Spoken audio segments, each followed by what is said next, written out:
ಕ್ರಿಸ್ತನಲ್ಲಿ ಪ್ರೀತಿಯುಳ್ಳ ದೇವಜನರೇ, ಈ ಸಜೀವ ವಾಕ್ಯ ಕಾರ್ಯಕ್ರಮಕ್ಕಾಗಿ ನಿಮ್ಮನ್ನು ವಂದಿಸುತ್ತೇನೆ, ಸ್ವಾಗತಿಸುತ್ತೇನೆ. ದೇವರು ಒಳ್ಳೆಯವನು. ದೇವರು ಯಾವಾಗಲೂ ನನಗೂ ನಿಮಗೂ ನಿಮಗೆ ಒಳ್ಳೆಯದನ್ನೇ ಮಾಡುವಾತನು ಮಾಡಿದ್ದಾನೆ. ನಾವು ಇವತ್ತು ಆರೋಗ್ಯದಲ್ಲಿದ್ದೇವೆ, ಸಮೃದ್ಧಿಯಲ್ಲಿದ್ದೇವೆ, ಆನಂದದಲ್ಲಿದ್ದೇವೆ, ಸಂತೋಷದಲ್ಲಿದ್ದೇವೆ. ಮಕ್ಕಳು ನಮ್ಮ ಮಾತನ್ನು ಕೇಳುತ್ತಾರೆ. ಇದೆಲ್ಲ ಈ ಒಳ್ಳೆಯ ಕಾರ್ಯಗಳು ನಾನು ಕಳೆದ ವಾರ ಮಾತನಾಡಿದ ಹಾಗೆ ಇದು ಮೇಲಿನವನಿಂದ ಬೆಳಕಿಗೆ ಮೂಲ ಕಾರಣನಾಗಿರುವ ನಮ್ಮ ತಂದೆಯಾದ ದೇವರಿಂದ ನಮಗೆ ದೊರಕಿರುವಂಥದ್ದು. ನಾನು ಕಳೆದ ಸಾರಿ ದೇವರ ವಾಕ್ಯವನ್ನು ಮಾತಾಡಿದ್ದೆ. ಅದು ಉದ್ಧಾರದ ಬಗ್ಗೆ, ದೇವರು ನಮ್ಮನ್ನು ಉದ್ಧರಿಸಿದ ಬಗ್ಗೆ. ಅದಕ್ಕೆ 75ನೇ ಅಧ್ಯಾಯ ಕೀರ್ತನೆ 6ನೇ ವಚನ, ಉದ್ಧಾರವು ಮೂಡಣದಿಂದ, ಪಡುವಳಿನಿಂದ, ಅರಣ್ಯದಿಂದ ಬರುವುದಿಲ್ಲ. ಉದ್ಧಾರವು ಬರುವಂಥದ್ದು ದೇವರಿಂದ ಮೇಲೆ ವಾಸ ಮಾಡುವ ಅಥವಾ ನಮ್ಮೊಳಗೆ ವಾಸ ಮಾಡುವ ನಮ್ಮ ತಂದೆಯಾದ ದೇವರಿಂದ, ನಮ್ಮ ಕರ್ತನಾದ ಯೇಸುವಿನಿಂದ ಉದ್ಧಾರವು ಬರುತ್ತದೆ. ಯಾರು ಕೊಡಲಿಕ್ಕೆ ಸಾಮರ್ಥ್ಯ ಇದ್ದಾನೆ ಅವನು ಮಾತ್ರ ಕೊಡಲಿಕ್ಕೆ ಸಾಧ್ಯ. ನಮ್ಮ ದೇವರು ಎಷ್ಟು ಶ್ರೀಮಂತ ಅಂದರೆ, ಆಕಾಶವು ಆತನ ಸಿಂಹಾಸನ, ಭೂಮಿಯು ಆತನ ಪಾದಪೀಠ. ಅಷ್ಟು ದೊಡ್ಡ ದೇವರು. ಇಡೀ ಪರಲೋಕ ಆತನದು, ಭೂಲೋಕವು ಆತನದು, ಭೂಲೋಕದಲ್ಲಿರುವ ಖನಿಜ ಸಂಪತ್ತು ಎಲ್ಲವೂ ಆತನದು. ಬೈಬಲ್ ಹೇಳ್ತದೆ, ಭೂಲೋಕವು ಆತನದು, ಅದನ್ನು ನರಸಂತಾನದವರಿಗೆ ಕೊಟ್ಟಿದ್ದಾನೆ, ನಮಗೆ ಕೊಟ್ಟಿದ್ದಾನೆ. ಇವತ್ತು ಇಲ್ಲಿ ಯಾವುದೇ ಬಿಲ್ಡಿಂಗ್ಗಳು, ಯಾವುದೇ ಸಮೃದ್ಧಿ ಒಬ್ಬ ವ್ಯಕ್ತಿ ಆಗಿದ್ದಾನಂತಾದರೆ ಈ ಭೂಮಿಯಿಂದ ಸಿಕ್ಕಿದ ಖನಿಜ ಸಂಪತ್ತಿನಿಂದ, ಭೂಮಿಯಲ್ಲಿ ಬೆಳೆದ ಬೀಜದಿಂದ, ಮರದಿಂದ, ಗಿಡದಿಂದ, ಅದರಲ್ಲಿ ಬರುವ ಉತ್ಪತ್ತಿಯನ್ನು ಮಾರಿ ಅವನು ಸಮೃದ್ಧಿಯಾಗಿದ್ದಾನೆ. ಇವತ್ತು ಯಾವುದೇ ಫ್ಲೈಟ್, ಯಾವುದೇ ಶಿಪ್, ಯಾವುದೇ ರಾಕೆಟ್ ಅಥವಾ ಯಾವುದೇ ಒಂದು ಮನೆ ಏನೇ ಬರಲಿ, ಅದು ಭೂಮಿಯಿಂದ ಸಿಕ್ಕಿದ ಖನಿಜ ಲವಣಗಳು, ಖನಿಜ ಸಂಪತ್ತಿನಿಂದ, ಖನಿಜದಿಂದ ಅದನ್ನು ಮಾಡಿದ್ದಾನೆ. ಹಾಗಾದರೆ ಇಡೀ ಭೂಮಿಯಲ್ಲಿರುವ ಖನಿಜ, ಭೂಮಿಯಲ್ಲಿರುವ ಬಂಗಾರ ಎಲ್ಲವೂ ನಮ್ಮ ತಂದೆಯಾದ ದೇವರದು. ಆತನಷ್ಟು ಶ್ರೀಮಂತರು ಯಾರೂ ಇಲ್ಲ. ಆ ಶ್ರೀಮಂತ ತಂದೆ ಆತನಿಗಿರುವ ಒಬ್ಬನೇ ಮಗನನ್ನು ನಮಗೋಸ್ಕರ ಕಳಿಸಿಕೊಟ್ಟು ತನ್ನನ್ನು ತಾನು ಬರಿದು ಮಾಡಿ ಎಲ್ಲ ಮಹಿಮೆಯ ಪದವಿಯನ್ನು ಬಿಟ್ಟು ತಾನು ಬಡವನಾದನು ಎಂಬುದಾಗಿ ಅವಮಾನವನ್ನು ಅಲಕ್ಷ್ಯ ಮಾಡಿದ ಬಡವನಾದ, ಭೂಲೋಕಕ್ಕೆ ಬಂದ, ಮನುಷ್ಯ ರೂಪದಲ್ಲಿ ಕನ್ಯಾಮರಳ ಗರ್ಭದಲ್ಲಿ ಧರಿಸಲ್ಪಟ್ಟು ಹುಟ್ಟಿದ ಮತ್ತು ಐಶ್ವರ್ಯವಂತನಾದ ತಾನು ಬಡತನದಲ್ಲಿ ಸೇರಿಕೊಂಡು ನಮ್ಮನ್ನು ಐಶ್ವರ್ಯವಂತರನ್ನಾಗಿ ಮಾಡುವುದಕ್ಕಾಗಿ ತಾನು ಬಡತನದಲ್ಲಿ ಸೇರಿದ. ಇವತ್ತು ಅನೇಕ ಪ್ರೀಚರ್ನವರು ಪ್ರೀಚ್ ಮಾಡ್ತಾರೆ. ಅದು ಫೀಮೇಲ್ ಆಗಿರ್ಬೋದು, ಮೇಲ್ ಆಗಿರ್ಬೋದು. ದೇವಸೇವಕರು, ಸುವಾರ್ತಿಕರು, ಅಪೋಸ್ತಲರು, ಪ್ರವಾದಿಗಳು ಮತ್ತು ಸಭಾಪಾಲಕರು, ಉಪದೇಶಿಗಳು ಇವರೆಲ್ಲ ಟಿವಿಯಲ್ಲಿ, ಅವರವರ ಯೂಟ್ಯೂಬ್ನಲ್ಲಿ ಮತ್ತು ಫೇಸ್ಬುಕ್ನಲ್ಲಿ ಮತ್ತು ಸಭೆಗಳಲ್ಲಿ ಪ್ರಸಂಗ ಮಾಡುತ್ತಾರೆ. ಅಲ್ಲಿಯ ಜನರಿಗೆ, ಆ ಸಭೆಯ ಜನರಿಗೆ, ವೀಕ್ಷಿಸುವಂಥ ಜನರಿಗೆ ಅವರು ಸ್ತುತಿ ಆರಾಧನೆಗಳು ಮಾಡಬಹುದು, ಭಯಂಕರ ಮೈಟಿಯಾಗಿ ಉಪಯೋಗಿಸಲ್ಪಡುವಂಥದ್ದನ್ನು ನೋಡುತ್ತಾರೆ. ರಕ್ಷಣೆ ಹೊಂದಿದ ದಿನ 25 ವರ್ಷ ಆಗಿರ್ಬೋದು, 30 ವರ್ಷ ಆಗಿರ್ಬೋದು, 40 ವರ್ಷ ಸೇವೆಯಲ್ಲಿ ಆಗಿರ್ಬೋದು. ಈಗ ಪ್ರೆಸೆಂಟ್ ಸಿಚುವೇಶನ್ನಲ್ಲಿ ಅವರು ಮಾತನಾಡುವ ಮಾತುಗಳನ್ನು ನೋಡುವಾಗ, ಅವರು ಪ್ರೇಯರ್ ಮಾಡುವಾಗ ದೇವರು ಅನೇಕರನ್ನು ಗುಣಪಡಿಸ್ತಾ ಇದ್ದಾನೆ. ಕ್ಯಾನ್ಸರ್ ಕಾಯಿಲೆಗಳು ಹೀಲಾಗ್ತಾ ಇವೆ ಮತ್ತು ರೋಗಗಳು ಗುಣ ಆಗ್ತಾ ಇದೆ. ಜನರ ಸಾಲಗಳು ವಾಕ್ಯವನ್ನು ಕೇಳಿ ನೀಗಿಸಲ್ಪಡ್ತಾ ಇದೆ. ಸೇವೆಯನ್ನು ಬಿಟ್ಟವರು ರೆಸ್ಟೋರೇಷನ್ ಆಗಿ ಸೇವೆ ಮಾಡ್ತಾ ಇದ್ದಾರೆ. ಇವರೆಲ್ಲರಿಗೆ ಅವರ ಪ್ರೀಚಿಂಗ್ ಕೇಳುವಾಗ, ಅಯ್ಯೋ ಇವರ ಥರ ನಾನು ಆಗಬೇಕಲ್ಲ, ಇಮ್ಮಿಡಿಯೇಟ್ಲಿ ಆ ಪಾಯಿಂಟಿಗೆ, ಈಗ ಇರುವ ಪೊಸಿಷನ್ಗೆ ನಾನು ಇಮ್ಮಿಡಿಯೇಟ್ಲಿ ಬರಬೇಕಲ್ಲ ಎಂಬ ಆಲೋಚನೆ ಕೂಡ ಜನರು ಮಾಡ್ತಾ ಇದ್ದಾರೆ. Every glory behind one story. ನಾನು ಮೊನ್ನೆ ಒಬ್ಬ ದೇವಸೇವಕನ ಹತ್ರ ಮಾತಾಡ್ತಾ ಇದ್ದೆ. ಅವರಿಗೆ ಇದು ಭಾಳ ಟಚ್ ಆಯಿತು. ಈ ವರ್ಡ್ ಭಾಳ ಟಚ್ ಆಯಿತು. Every glory behind one story. ಈಗ ಅವನಲ್ಲಿ ನಿಂತು ಪ್ರಸಂಗ ಮಾಡುವಾಗ ಮಹಿಮೆಯನ್ನು ನೋಡ್ತಾ ಇದ್ದಾರೆ, ದೇವರ ವಾಕ್ಯದ ಪ್ರಕಟಣೆಯನ್ನು ನೋಡ್ತಾ ಇದ್ದಾರೆ. ವರ್ಷಿಪ್ ಲೀಡ್ ಆಗುವಾಗ ವರ್ಷಿಪ್ನಲ್ಲಿ ದೇವರ ಪ್ರಸನ್ನತೆ ಮೂವ್ ಆಗುವಂಥದ್ದು ನೋಡ್ತಾ ಇದ್ದಾರೆ. ಇದೆಲ್ಲವನ್ನು ನೋಡ್ತಾ ಇದ್ದಾರೆ. ನೋಡುವಾಗ ಪ್ರೆಸೆಂಟ್ ಸಿಚುವೇಶನ್ ಮಾತ್ರ ಡೈರೆಕ್ಟ್. ಕೆಲವು ಜನರ ಥಿಂಕಿಂಗ್ ಅಂತ, ನಿನ್ನೆ ಅವನು ಬಾರ್ನೆಗೇನಾದ, ಇವತ್ತು ಪುಲ್ಪಿಟ್ನಲ್ಲಿ ನಿಂತಿದ್ದಾನೆ ಎಂಬ thinking. No my friend, no my beloved. ಒಂದು ಗ್ಲೋರಿಗೆ ಬರಬೇಕಾದ್ರೆ ಅದರ ಹಿಂದೆ ಬಹಳ ದೊಡ್ಡ ಸ್ಟೋರಿ ಆಗಿದೆ. ಅವನು ಒಂದೊಂದು ಸ್ಟೆಪ್ ಸ್ಟೆಪ್ ಆ ಪ್ರಾರಂಭದಿಂದ 25 ವರ್ಷದಿಂದ ಈಗ ನನ್ನನ್ನೇ ತೆಗೆದುಕೊಳ್ಳಿ. ನಾನಿವತ್ತು ಈ ಒಂದು ಪೊಸಿಷನಲ್ಲಿದ್ದೇನೆ. ಅದರ ಹಿಂದೆ ನನ್ನ ಸ್ಥಿತಿ ಹೇಗಿತ್ತು ಎಲ್ಲವನ್ನು ಹಾದು ಬಂದಿದ್ದೇವೆ. ಪೌಲನು ಹೇಳ್ತಾನೆ, ಅನ್ನವಿಲ್ಲದೆ ಇರುವುದು, ವಸ್ತ್ರವಿಲ್ಲದಿರುವುದು, ಇದೆಲ್ಲ ಹಾದು ಬಂದು ಇವತ್ತು ಈ ಪೊಸಿಷನ್ನಲ್ಲಿದ್ದೇವೆ. ಈ ಪೊಸಿಷನ್ಗೆ ಬರಲಿಕ್ಕೆ ಕಾರಣ ಯಾವ ಮನುಷ್ಯರಲ್ಲ, ಕಾರಣ ನಮ್ಮ ತಂದೆಯಾದ ದೇವರೇ. ಈ ಪೊಸಿಷನ್ನಲ್ಲಿ ನಾವು ನಿಲ್ಲಕ್ಕೆ ಬಹಳ ಕಷ್ಟಪಟ್ಟು ಕೆಲಸ ಮಾಡಿದ್ದೇವೆ, ಆಲಸ್ಯ ಮಾಡಲಿಲ್ಲ. ಆದರೆ ದೇವರ ಸಭೆಯಲ್ಲಿ ನಾವು ನೆಲೆಗೊಂಡಾಗ, ದೇವರ ವಾಕ್ಯಕ್ಕೆ ಪ್ರಥಮ ಸ್ಥಾನ ನಾವು ಕೊಟ್ಟಾಗ, ಈ ಎಲ್ಲ ಸಿಚುವೇಶನ್ನಿಂದ ದೇವರು ಪಾರು ಮಾಡಿ ಇವತ್ತು ಈ ಒಂದು ಸ್ಥಾನದಲ್ಲಿ ನಿಲ್ಲಿಸಿದ್ದಾನೆ. ನಾವು ರಾಕೆಟ್ನಲ್ಲಿ ಕೂತು ಮೇಲಕ್ಕೆ ಬರಲಿಲ್ಲ, ನಾವು ಡೇ ಬೈ ಡೇ ಒಂದೊಂದು ಸ್ಟೆಪ್ಪಿನಲ್ಲಿಯೇ ಮೇಲಕ್ಕೆ ಬಂದೆ. ಲಿಫ್ಟಿನಲ್ಲಿ ಮೇಲಕ್ಕೆ ಬರಲಿಲ್ಲ, ಲಿಫ್ಟಿನಲ್ಲಿ ಸಿಕ್ಕಂತೆ ಮೇಲೆ ಹೋಗ್ತಾರೆ, ಹಾಗೆ ಬರಲಿಲ್ಲ. ನಾವು ಸ್ಟೆಪ್ ಹತ್ತಿಕೊಂಡೇ ಡೇ ಬೈ ಡೇ ಸೇವೆಯಲ್ಲಿ ಬಿದ್ದು ಎದ್ದು ಮೇಲೆ ಬಂದವರು. ಒಬ್ಬ ವ್ಯಕ್ತಿ ಬೀಳುವುದಾದ್ರೆ ಅದು ದೇವರು ಬೀಳಿಸಿದಲ್ಲ, ಅದು ಅವನ ತಿಳುವಳಿಕೆಯಿಂದ, ಅವನ ಮಿಸ್ಅಂಡರ್ಸ್ಟ್ಯಾಂಡಿಂಗ್ನಿಂದ, ದೇವರ ವಾಕ್ಯಕ್ಕೆ ಕೊಡುವಂಥ ಸ್ಥಾನದಿಂದ ಬೀಳ್ಬಹುದು. ಯಾವ ಸ್ಥಾನ ಕೊಡ್ತಾನೆ ಅದರ ಅನುಸಾರವಾಗಿ ಬೀಳ್ಬಹುದು. ಆದರೆ ಎಲ್ಲ ಅನುಭವವನ್ನು ಅನುಭವಿಸಿ ಒಬ್ಬ ದೇವಸೇವಕ ಒಂದು ಪೊಸಿಷನಿಗೆ ಬರುತ್ತಾನೆ. ಆ ಪೊಸಿಷನ್ನಲ್ಲಿ ಮೈಟಿಯಾಗಿ ಉಪಯೋಗಿಸಲ್ಪಡುತ್ತಾನೆ. ಜನರಿಗೆ ಕಾಣುವುದು ಕೇವಲ ಅವನ ಉದ್ಧಾರ ಮಾತ್ರ, ಅವನ ಸಿಚುವೇಶನ್, ಆ ಪೊಸಿಷನ್ ಮಾತ್ರ. ಆದರೆ ಆ ಪೊಸಿಷನ್ಗೆ ರೀಚ್ ಆಗಬೇಕಾದ್ರೆ ಒಂದು ಸ್ಟೋರಿಯೇ ಇದೆ.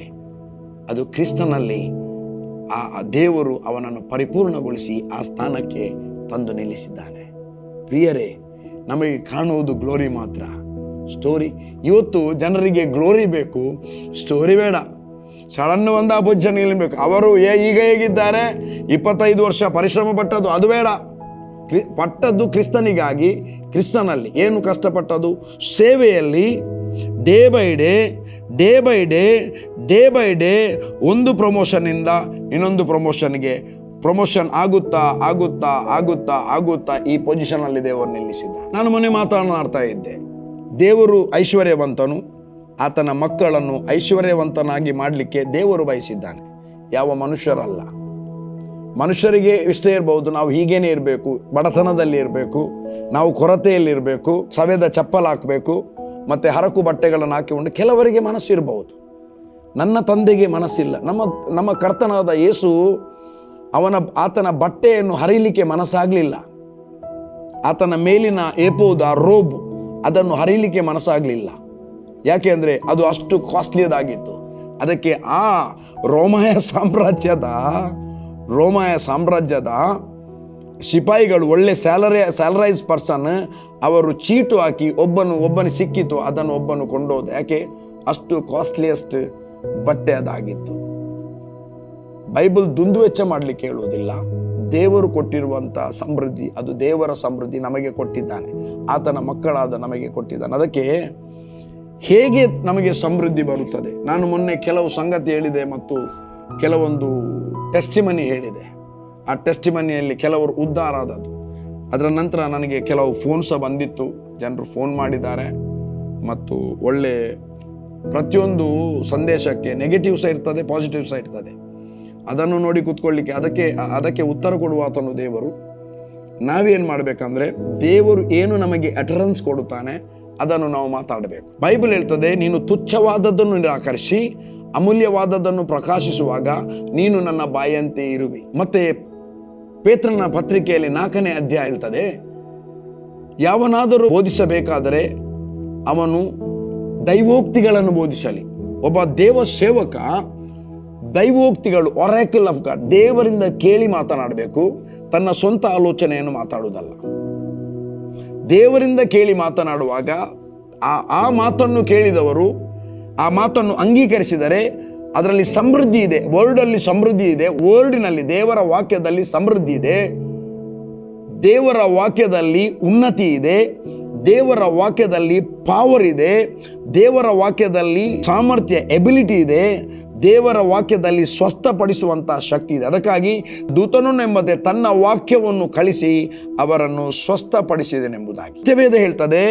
ಪೌಲನು 1ನೇ ಥೆಸಲೋನಿಕ 2ನೇ ಅಧ್ಯಾಯ 13ನೇ ವಚನ, ಹೀಗಿರಲಾಗಿ ನೀವು ನಮ್ಮಿಂದ ದೇವರ ವಾಕ್ಯವನ್ನು ಕೇಳಿದಾಗ, ನಮ್ಮಿಂದ ದೇವರ ವಾಕ್ಯವನ್ನು ಕೇಳಿದಾಗ ಅದು ಕೇವಲ ಮನುಷ್ಯರ ವಾಕ್ಯವೊಂದು ಎಣಿಸದೆ ದೇವರ ವಾಕ್ಯವೊಂದು ಎಣಿಸಿ ಅದನ್ನು ಅಂಗೀಕರಿಸಿದ್ದಕ್ಕಾಗಿ ನಾನು ಮೊದಲು ದೇವರಿಗೆ ಸ್ತೋತ್ರ ಮಾಡುತ್ತೇನೆ.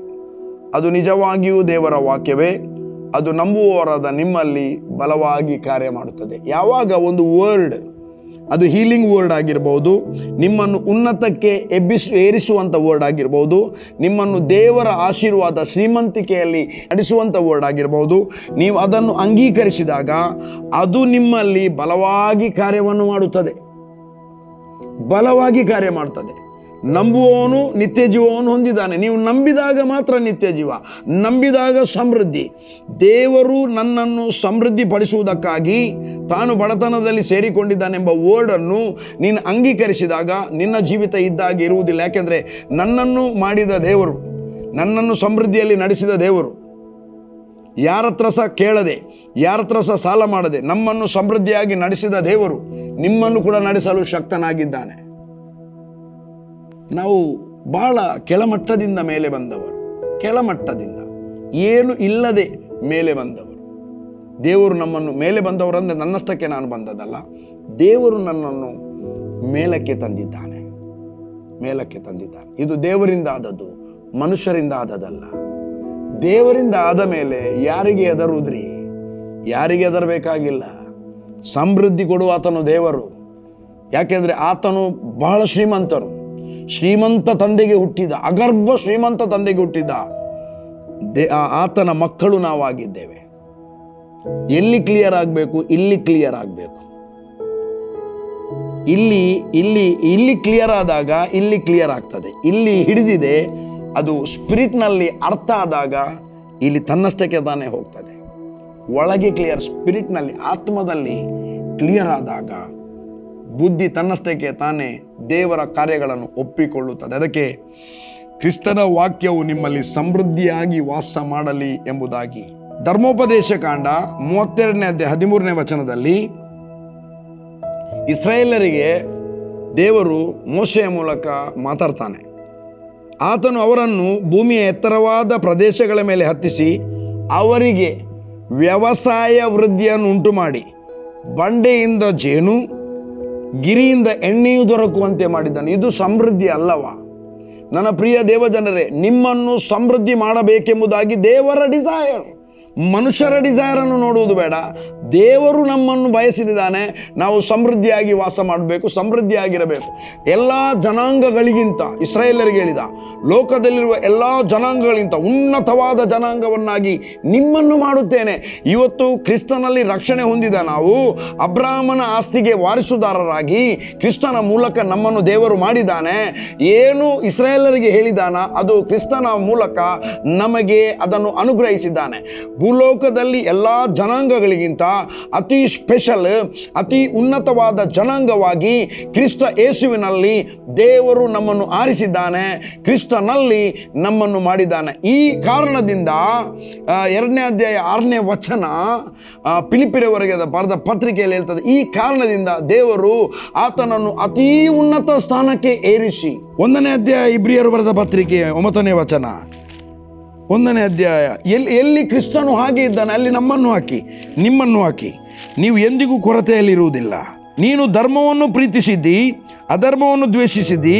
ಆದದರಿಂದ ದೇವರು ನಿನ್ನ ದೇವರೇ ನಿನ್ನನ್ನು ನಿನ್ನ ಜೊತೆಗಾರರಿಗಿಂತ ಉನ್ನತ ಸ್ಥಾನಕ್ಕೆ ಏರಿಸಿ ಪರಮಾನಂದ ತೈಲದಿಂದ ಅಭಿಷೇಕಿಸಿದ್ದಾನೆ. The anointing in you.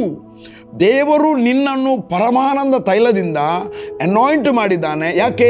ಹೇಗೆ ಅನಾಯಿಂಟ್ ಮಾಡಿದ್ದಾನಂತೆ? ನಿನ್ನ ಜೊತೆಗಾರರಿಗಿಂತ ಅತೀ ಉನ್ನತವಾದ ಸ್ಥಾನಕ್ಕೆ ಏರಿಸಿ. ನೀನೊಂದು ಫ್ಯಾಕ್ಟ್ರಿಯಲ್ಲಿ ಕೆಲಸ ಮಾಡ್ತಾ ಇರ್ಬೋದು, ನೀನೊಂದು ಹೌಸ್ ವೈಫ್ ಆಗಿರ್ಬೋದು, ನೀನೊಂದು ಏರಿಯಾದಲ್ಲಿ ಮೊಹಲ್ಲದಲ್ಲಿ ನೀನು ಒಂದು ಮನೆಯಲ್ಲಿ ವಾಸ ಮಾಡ್ಬೋದು. ಅಲ್ಲಿರುವ ಎಲ್ಲ ಜೊತೆಗಾರರಿಗಿಂತ ಅತಿ ಉನ್ನತ ಸ್ಥಾನಕ್ಕೆ ಏರಿಸುವುದಕ್ಕಾಗಿ ದೇವರು ನಿನ್ನನ್ನು ಹೇಗೆ ಕ್ರಿಸ್ತನನ್ನು ಅಭಿಷೇಕಿಸಿದ್ದಾನ ಅದೇ ರೀತಿ ಪರಮಾನಂದ ತೈಲದಿಂದ ಅಭಿಷೇಕಿಸಿದ್ದಾನೆ. ದೇವರು ತನ್ನ ಸಮೃದ್ಧಿಯಾದ ವಾಕ್ಯವನ್ನೇ ನಿನಗೆ ಕೊಟ್ಟಿದ್ದಾನೆ. ಥ್ರೂ ದ್ಯಾಟ್ ವರ್ಡ್, ವಾಕ್ಯವನ್ನು ನೀನು ನಂಬಿ ಘೋಷಿಸುವಾಗ ಆ ವರ್ಡ್ ನಿನ್ನ ಮುಂದೆ ಬಂದು ನಿಲ್ಲುತ್ತದೆ. ದೇವರ ವಾಕ್ಯವನ್ನು ನಾವು ಅರಿಕೆ ಮಾಡಿದಾಗ ಆಗುವುದಿಲ್ಲ ಅಂತ ಹೇಳಲಿಕ್ಕೆ ಚಾನ್ಸೇ ಇಲ್ಲ. ದೇವರ ವಾಕ್ಯವನ್ನು ನಂಬಿ ಅರಿಕೆ ಮಾಡಿದಾಗ ನೀನು ರಕ್ಷಣೆ ಹೊಂದಿರುವುದಾದರೆ, ನೀನು ಅದೇ ವಾಕ್ಯವನ್ನು ನಂಬಿ ಅರಿಕೆ ಮಾಡುವಾಗ ನಿನ್ನ ಜೀವಿತದಲ್ಲಿ ಅನೇಕ ಸಂಗತಿಗಳು ಬರುತ್ತದೆ. ಅನೇಕ ಸಂಗತಿಗಳು ಬರುತ್ತದೆ. ಯಾಕೆ ಬರುತ್ತದೆ ಅಂದರೆ ಅದು ದೇವರ ವಾಕ್ಯ. ದೇವರ ವಾಕ್ಯ ಜೀವವಾಗಿದೆ. ಈ ದೇವರ ವಾಕ್ಯದ ಬಗ್ಗೆ ನಿಮಗೆ ಇನ್ನೂ ಕೂಡ ಆಳವಾಗಿ ನೋಡಬೇಕಾದ್ರೆ ನಾನು ಸಜೀವ ವಾಕ್ಯ 1, 2, 3 ನನ್ನ ಯೂಟ್ಯೂಬ್ನಲ್ಲಿ ಫಸ್ಟ್ 3 ಮೆಸೇಜ್ ಸಜೀವ ವಾಕ್ಯದ ಬಗ್ಗೆ ಮಾತಾಡಿದ್ದೇನೆ. ಎಂಥ ಶಕ್ತಿ ದೇವರ ವಾಕ್ಯಕ್ಕೆ ಇದೆ. ಒಬ್ಬ ವ್ಯಕ್ತಿ ನಾವು ಅರಿಕೆ, ನೀವು ಯಾರೇ ಆಗಲಿ, ಯಾವುದೇ ವ್ಯಕ್ತಿ ಆಗಲಿ, ನಾನೇ ಆಗಲಿ ದೇವರ ವಾಕ್ಯವನ್ನು ಅದರಲ್ಲಿ ಸಾಮರ್ಥ್ಯ ಇಲ್ಲ ಅಂತ ಅನ್ಯರು ಮಾತನಾಡಿದಾಗೆ ದೇವರ ಮಕ್ಕಳು ಮಾತನಾಡಿದರೆ ಅವರಿಗೆ ಆ ವಾಕ್ಯದಿಂದ ಲಾಭ ಆಗುವುದಿಲ್ಲ. ಬೈಬಲ್ ಸ್ಪಷ್ಟವಾಗಿ ಹೇಳ್ತದೆ. ಕೊರ್ನೇಲಿಯನ ಮನೆಯಲ್ಲಿ ನಂಬಿದವರ ಮೇಲೆ ಪವಿತ್ರಾತ್ಮನ ಇಳಿದು ಬಂದ. ಪೇತ್ರನ ಮಾತನ್ನು ಯಾರೆಲ್ಲ ನಂಬಿದ್ರು, ಮಕ್ಕಳಾಗಿರ್ಬೋದು, ದೊಡ್ಡದಾಗಿರ್ಬೋದು, ಅವರ ಮೇಲೆ ಪವಿತ್ರಾತ್ಮನ ಇಳಿದು ಬಂದ. ಇವತ್ತು ನೀನು ನಂಬುವಂತೆ ಪವಿತ್ರಾತ್ಮ ನಿಮ್ಮ ಒಳಗೆ ಇದ್ದಾನೆ. ನೀನು ಮೊದಲು ಕೂತ್ಕೋ. ನನ್ನ ಪ್ರಿಯ ದೇವಜನರೇ, ಮತ್ತು ಒಂದು ವರ್ಡ್ ಬರುವಾಗ ಮೊದಲು ನೀನು ಕೂತ್ಕೋ, ಆ ವರ್ಡನ್ನು ನೋಡು, ಆ ವರ್ಡನ್ನು ಧ್ಯಾನ ಮಾಡು. ಆಗ ದೇವರು ನಿನಗೆ ಆ ವಾಕ್ಯದ ದೃಢತೆಯನ್ನು, ಆ ವಾಕ್ಯದಲ್ಲಿರುವ ಸತ್ಯವನ್ನು, ಆ ವಾಕ್ಯದಲ್ಲಿರುವ ಪ್ರಕಟಣೆಯನ್ನು, ಮರ್ಮವನ್ನು ನಿನಗೆ ಪ್ರಕಟಿಸ್ತಾನೆ. ಕೆಲವೊಂದು ಸಂದೇಶ ಕೇಳುವಾಗ ನಾನು ಕೂಡ ಗಲಿಬಿಲಿ ಆಗುವ ಚಾನ್ಸ್ ಉಂಟು. ನಾನು ಇಮ್ಮಿಡಿಯೇಟ್ ಏನು ಮಾಡ್ತೇನೆ, ವರ್ಡ್ ನನಗೆ ಬೇಕಿದ್ರೆ ತೆಗೆದುಕೊಳ್ತೇನೆ. ದೇವರು ನನ್ನನ್ನು ಇಲ್ಲಿ ಇಟ್ಟಿರುವುದು ಅನೇಕರನ್ನು ಸಂತೈಸುವುದಕ್ಕಾಗಿ. ಪ್ರತಿಯೊಬ್ಬ ದೇವ ಸೇವಕರಿರುವುದು ಒಬ್ಬನನ್ನು ದೊಬ್ಬುವುದಕ್ಕೆ ಅಲ್ಲ, ಪುಲ್ಪಿಟ್ ಇರುವುದು ದೊಬ್ಬುವುದಕ್ಕೆ ಅಲ್ಲ, ಒಬ್ಬನನ್ನು ಪಿಟ್ಟಿನಿಂದ ಎತ್ತಲಿಕ್ಕೆ. ದೇವರು ನಮಗೆ ತನ್ನ ವಾಕ್ಯವನ್ನು ಕೊಟ್ಟದ್ದು ನಾವು ಜೀವಿಸಲಿಕ್ಕೆ. ನಾವು ಜೀವಿಸಿದ ಮೇಲೆ ಇತರರಿಗೆ ಜೀವಿಸುವಂತೆ ಮಾಡಲಿಕ್ಕೆ, ಎನ್ಕರೇಜ್ ಮಾಡಲಿಕ್ಕೆ ಮತ್ತು ಸಂತೈಸುವಂಥ ಒಬ್ಬನನ್ನು ಕುಗ್ಗಿಸಲಿಕ್ಕೆ, ಒಬ್ಬನನ್ನು ಕೆಳಗೆ ಹಾಕಲಿಕ್ಕೆ ದೇವರು ನಮಗೆ ಸೇವೆಯನ್ನು ಕೊಡಲಿಲ್ಲ. ದೇವರು ನಮಗೆ ವಾಕ್ಯವನ್ನು ಕೊಡಲಿಲ್ಲ. ನಾನು ಸಮೃದ್ಧಿಯ ಬಗ್ಗೆ ಮಾತನಾಡ್ತಾ ಇದ್ದೆ. ಸಮೃದ್ಧಿ ಏನು? ಧರ್ಮೋಪದೇಶಕಾಂಡ 32ನೇ ಅಧ್ಯಾಯ 13ನೇ ವಚನ ಹೇಳ್ತದೆ, ಆತನು ಅವರನ್ನು ಭೂಮಿಯ ಎತ್ತರವಾದ ಪ್ರದೇಶಗಳ ಮೇಲೆ ಹತ್ತಿಸಿ ಅವರಿಗೆ ವ್ಯವಸಾಯ ವೃದ್ಧಿಯನ್ನುಂಟು ಮಾಡಿ. ನೀವು ಯಾರಾದರೂ ನೋಡಿದ್ದೀರಾ? ಇಲ್ಲಿ ನಮ್ಮ ದೇಶದಲ್ಲಿ, ನಮ್ಮ ಮಂಗಳೂರಿನಲ್ಲಿ ತಗ್ಗಿನ ಕಂಡೋಗು 4 ಬುಲೆ, ಮೂಜುಬುಲೆ ಅಂತ ಹೇಳ್ತಾರೆ. ಅಂದರೆ ಕೆಳಗಿನ ಗದ್ದೆಗೆ ಅಲ್ಲಿ ನೀರಾವರಿಯ ಗದ್ದೆಗೆ 3 ಬೆಳೆ ಸಿಗ್ತದೆ ಎಂಬುದಾಗಿ ಹೇಳ್ತಾರೆ. ನನ್ನ ಪ್ರಿಯ ದೇವಜನರೇ, ಇಲ್ಲಿ ತಗ್ಗಿದ ಗದ್ದೆ ಅಲ್ಲ. ದೇವರು ಇಸ್ರಾಯೇಲರಿಗೆ ವ್ಯವಸಾಯ ಮಾಡಲಿಕ್ಕೆ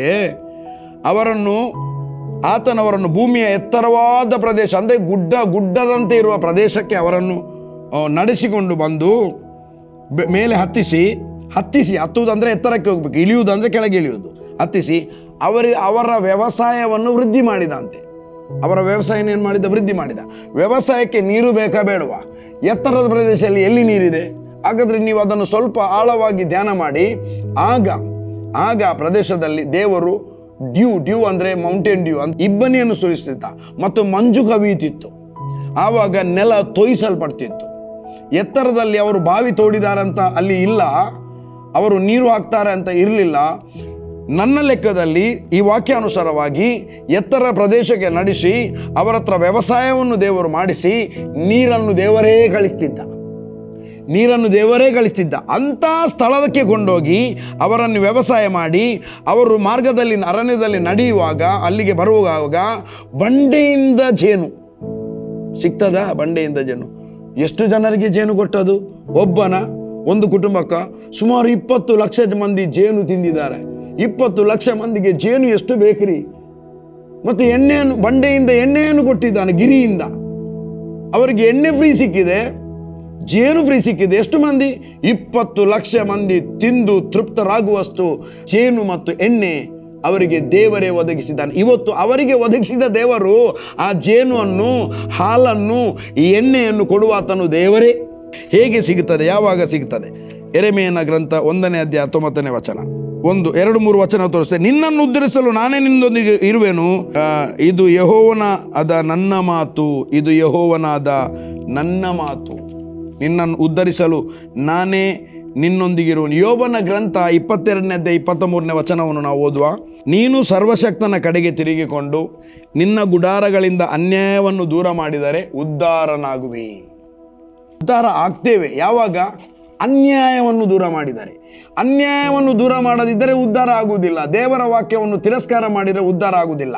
ಉದ್ಧಾರ ಮೂಡಣದಿಂದ, ಪಡವಳಿನಿಂದ ಬರುವುದಿಲ್ಲ, ಅರಣ್ಯದಿಂದ ಬರುವುದಿಲ್ಲ, ದೇವರಿಂದಲೇ ಬರುತ್ತದೆ.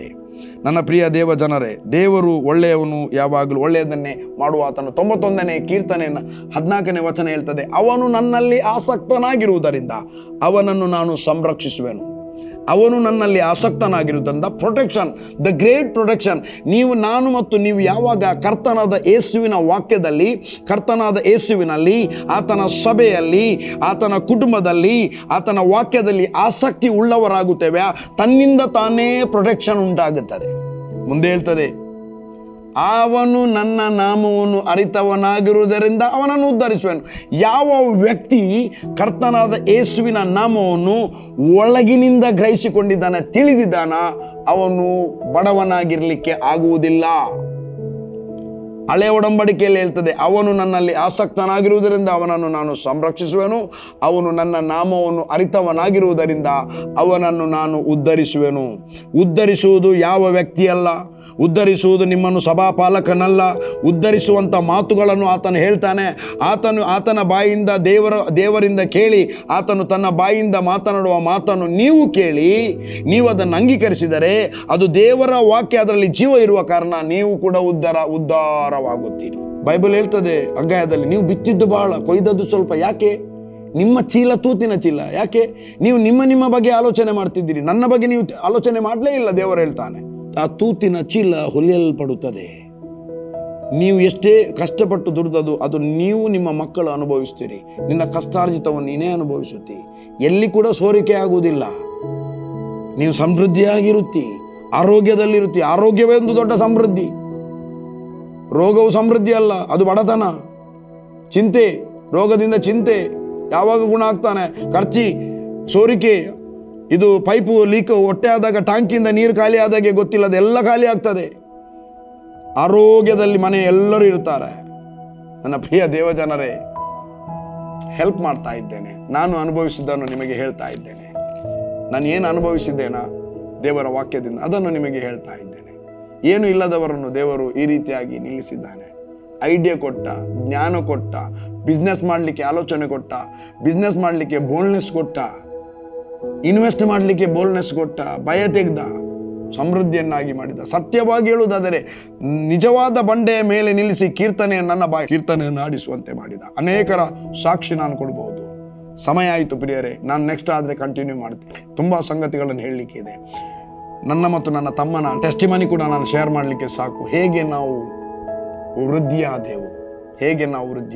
ಬ್ಲೆಸ್ ಆದೆವು ಪ್ರಾರಂಭದಿಂದಲೇ. ಪ್ರಾರ್ಥನೆ ಮಾಡುವ. Thank you lord. ತಂದೆಯಾದ ದೇವರೇ, ನಿನ್ನ ಘನವುಳ್ಳ ನಾಮಕ್ಕೆ ಸ್ತೋತ್ರವಾಗಲಿ. ಕರ್ತನೆ, ಅನೇಕರಿಗೆ ಹಣದ ಕೊರತೆ ಇದೆ. ಎಲ್ಲರೂ ಆ ಕೊರತೆಯಿಂದ ಹೊರಗೆ ಬರಲಿ. ಉದ್ಧಾರವು ನಿನ್ನಿಂದ, ಎಲ್ಲ ಒಳ್ಳೆಯ ದಾನಗಳು ಮೂಲ ಕಾರಣವಾದ ನಿನ್ನಿಂದ, ಬೆಳಕಿಗೆ ಮೂಲ ಕಾರಣವಾದ ನಿನ್ನಿಂದ ಸ್ವಾಮಿ.